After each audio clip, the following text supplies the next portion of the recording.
but rather put it on digital Exactly. and not worry about broadcasting. Not at all, and even not worry about the P&A. Not even worry about the theatrical in case. So Tiska, that opens up a lot of opportunity for you as an actress. Yeah, certainly. And that is always welcome. What I had noticed from a lot of films that I've done, one burns one's heart and soul in making a film, and then because the distribution or the P&A is not good enough, or it's an indie sort of film or a niche sort of thing, then it becomes extremely difficult to send that film out into the larger world. With the advent of digital stuff, it's become so much easier to be able to directly access your audience. And if it's good, then word of mouth sends the film into another orbit. As in the case of Chutney, it's at 47.5 or something million views. So we spent 0 rupees on advertising it, nothing at all. So yeah, I think it's just absolutely fabulous, both for the audiences and for the makers, because the audiences also don't want a overly marketed film which is pushed down their throats every single day.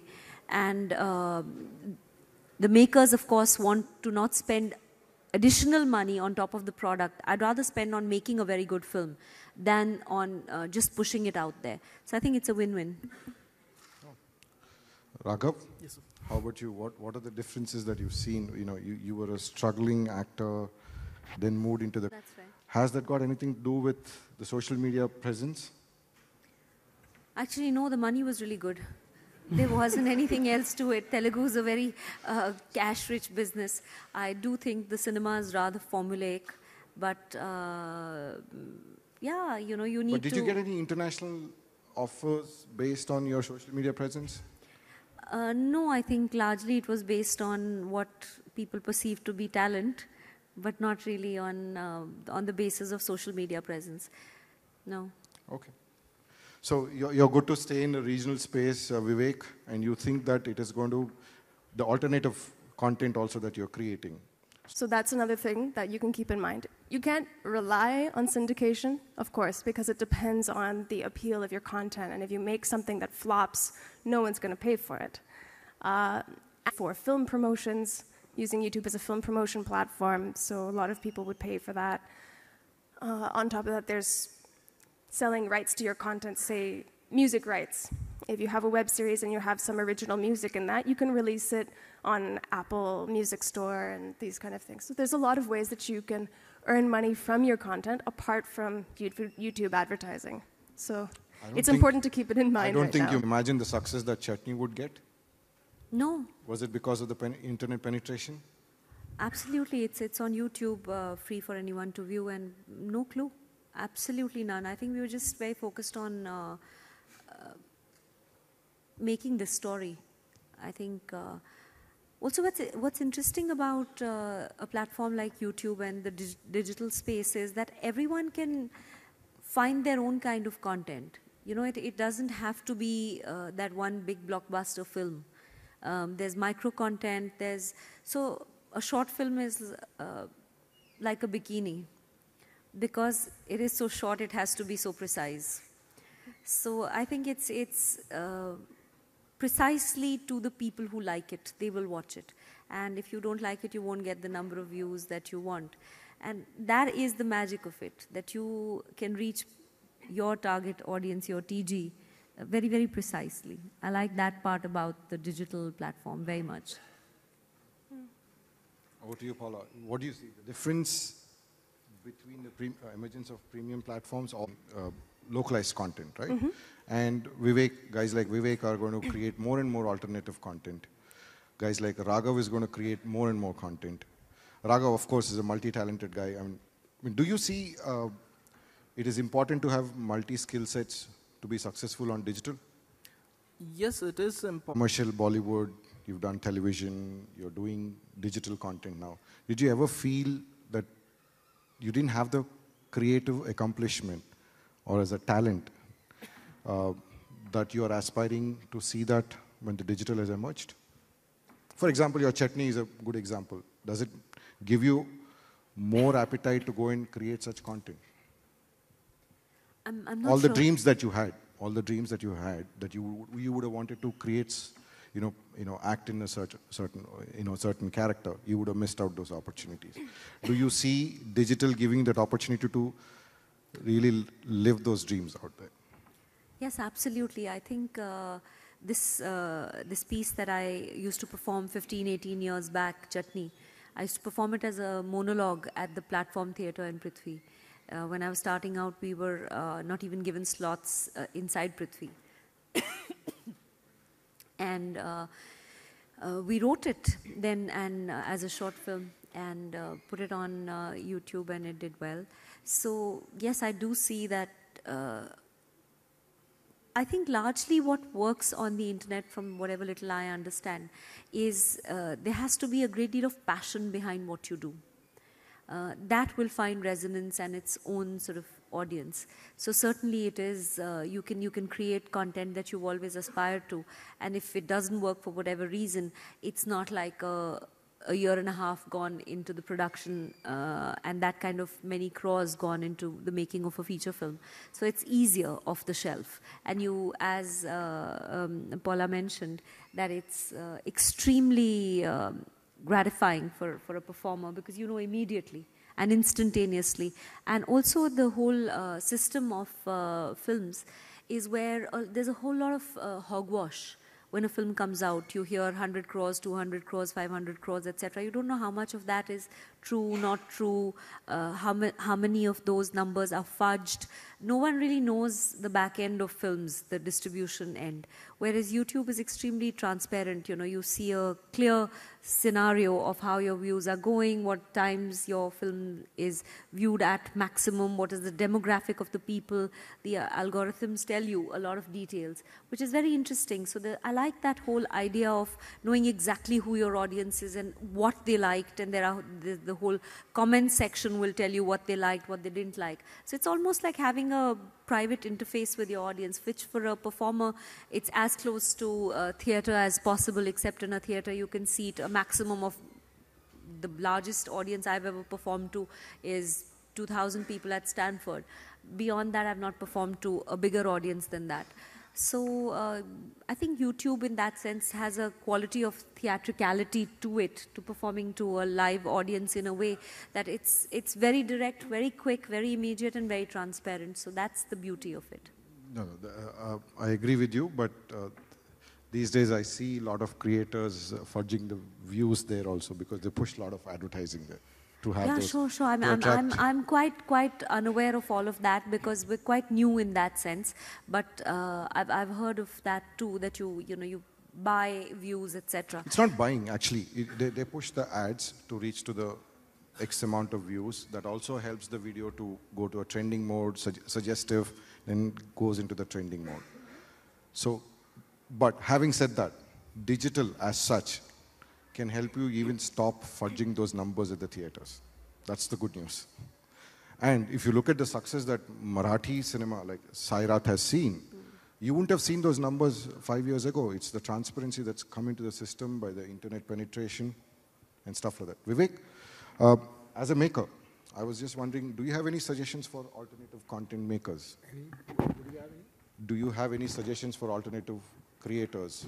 Well, alternative cinema creators. For alternative creative, for alternate content, for the originals, I would just try to say that keep making up the good stuff, live up to the expectations, and match the standards that the Netflixes and the Amazons. Of course, you need the money, and no Indian platform gives that sort of money, but I'm sure times are here to change. In terms of filmmakers, I would only advise them to concentrate on their content, keep the budgets very rational, start editing the screenplay so that you waste very little resources, and use all that is available to us, right from the script labs to the film festivals to all platforms, so that you create. I guess one thing that I wanted to point out is.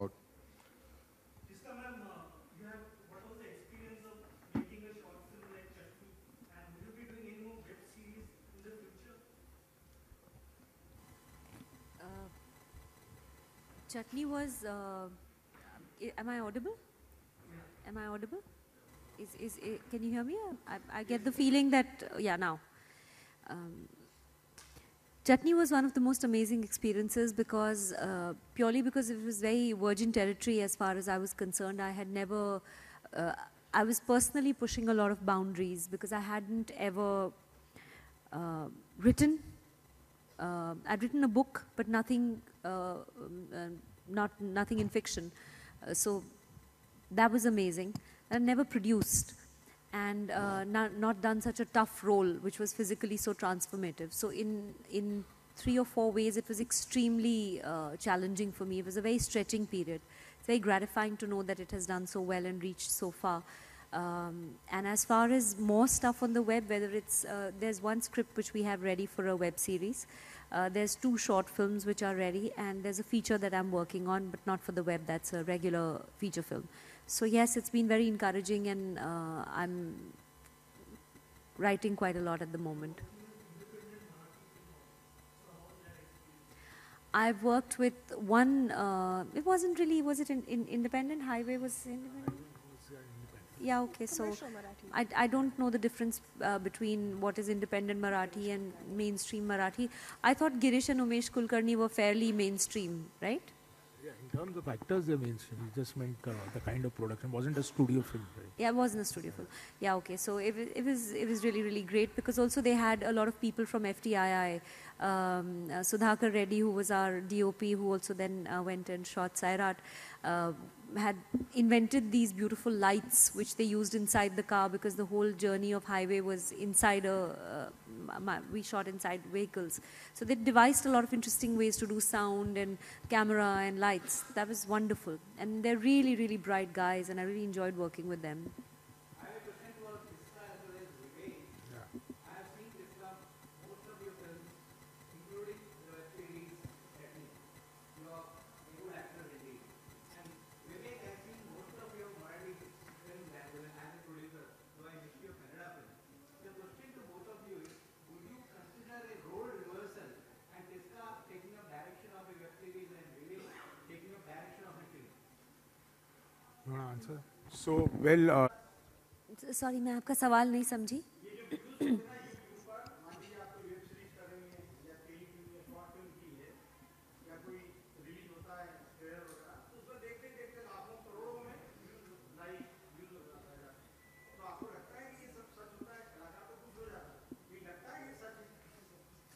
मतलब झूठ कैसे हो सकता है? I'm not sure I understand. Is that a question to her? हमसे पूछ रहे हैं, can I answer that? Yes, those views are true. They are not fake. Trust me. The point is whether it's a pull or a push. Did somebody look for the video or somebody pushed the video at you? That's all. I have a question for Vivek.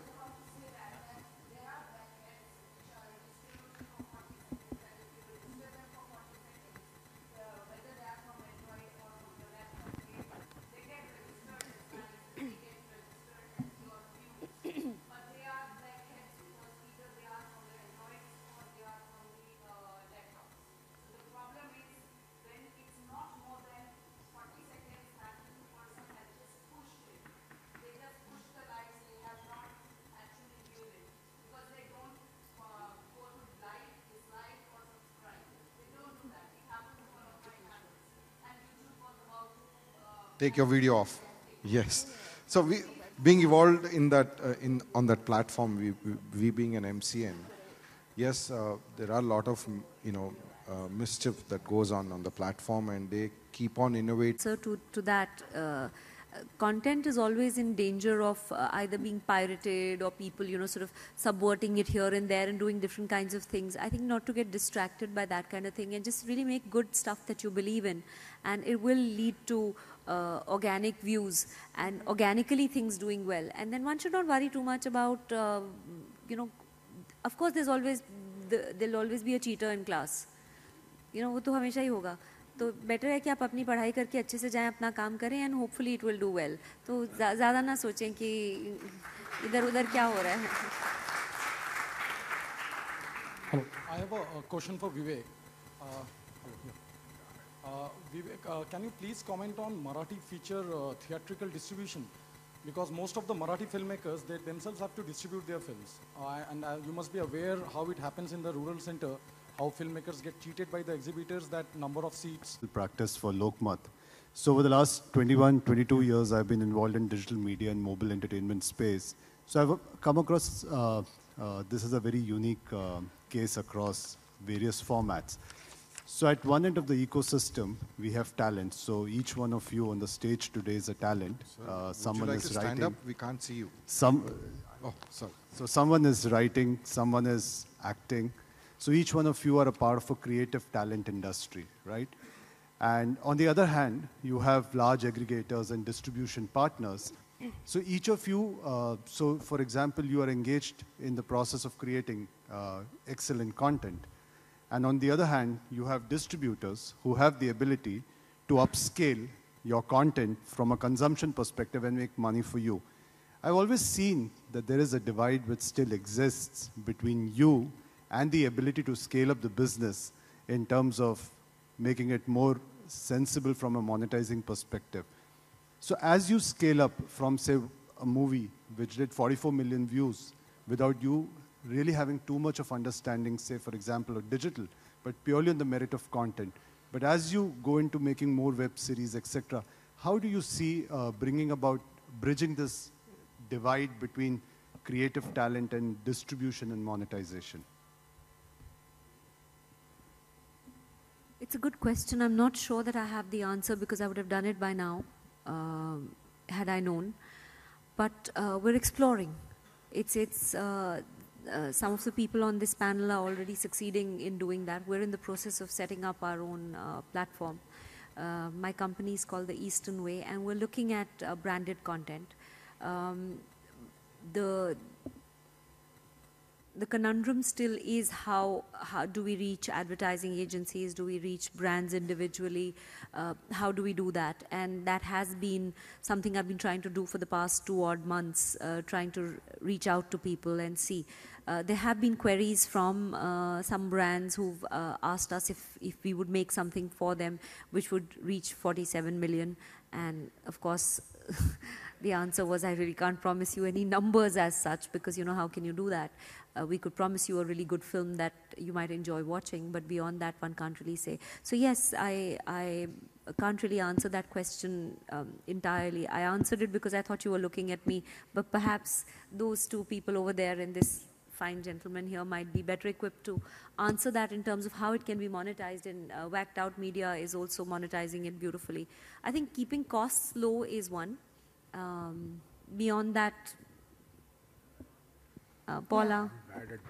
Yeah, Ram, of course, you would be able to answer this because you are, you're putting out 800 videos a day, right? So yeah, so YouTube isn't just going to give you money. You have to sign up for monetization. Yeah. Huh. So maybe I'll explain then how the YouTube advertising works.